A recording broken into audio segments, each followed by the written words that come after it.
आज है नवरात्र का छठा दिन। आज है माँ कात्यायनी की पूजा का विधान। सुबह से ही मंदिरों में लगा है भक्तों का तांता।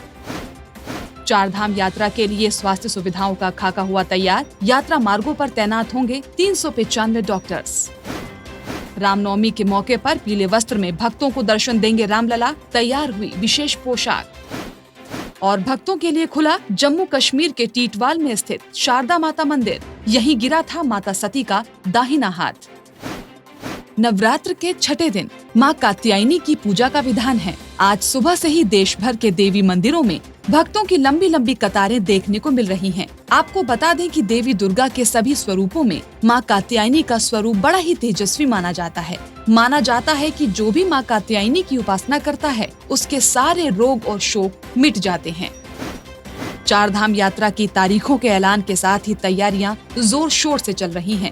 इसी दौरान श्रद्धालुओं की सुरक्षित यात्रा के लिए सरकार ने स्वास्थ्य सेवाओं का खाका तैयार कर लिया है। इस बार यात्रा मार्गों पर 395 डॉक्टर्स को तैनात किया जाएगा। वहीं केदारनाथ और यमुनोत्री धाम के पैदल मार्ग पर 22 मेडिकल रिलीफ पॉइंट बनाए जाएंगे, जहां प्राथमिक उपचार के साथ 28 तरह की जांच सुविधाएं भी उपलब्ध रहेंगी। पिछली चारधाम यात्रा में करीब 350 श्रद्धालुओं को अपनी जान गंवानी पड़ी थी। इस बार ऐसा ना हो, इसके लिए सरकार कोई कोर कसर नहीं छोड़ना चाहती। आपको बता दें कि चारधाम यात्रा 22 अप्रैल से शुरू हो रही है।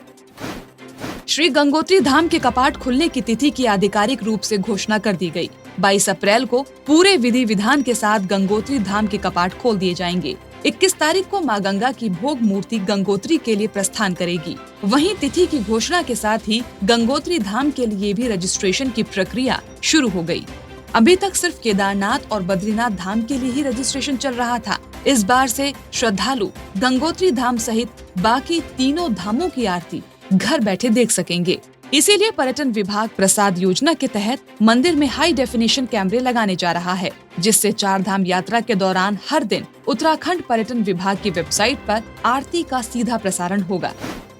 इस बार अयोध्या में राम जन्मभूमि में बने अस्थायी मंदिर में विराजित रामलला रामनवमी के मौके पर पीले वस्त्र में भक्तों को दर्शन देंगे। रामलला के इस वस्त्र में विशेष रूप से गोटे लगाए गए हैं, जिसे पिछले 28 वर्षों से रामलला के वस्त्र तैयार करने वाले भगवत प्रसाद पहाड़ी जी ने तैयार किया है।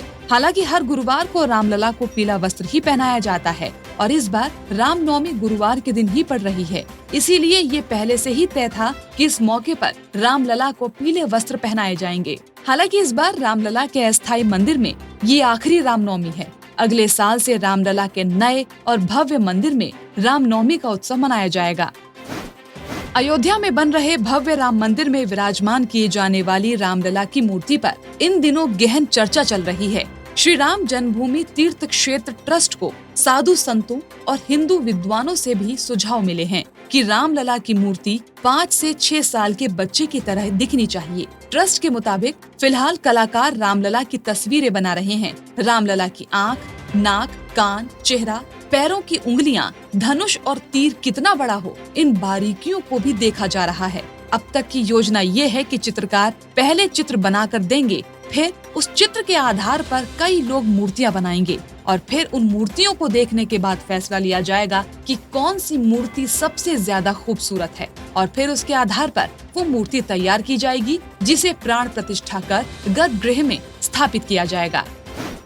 उत्तरी कश्मीर के कुपवाड़ा जिले में नियंत्रण रेखा के करीब स्थित टीटवाल में शारदा मंदिर के द्वार बुधवार को भक्तों के लिए खोल दिए गए। बुधवार को चैत्र नवरात्र का पहला दिन था और उसी दिन ही शारदा माता की मूर्ति विधिवत प्राण प्रतिष्ठा करके मंदिर में स्थापित की गई। आपको बता दें कि ये महाशक्ति पीठों में से एक है। मान्यताओं के अनुसार माता सती का दाहिना हाथ यहाँ गिरा था और सागर मंथन के बाद जो अमृत निकला वो भी यहाँ लाया गया था। उसमें से जो 2 बूंद गिरी थी वो यहाँ मूर्ति के रूप में स्थापित हुई।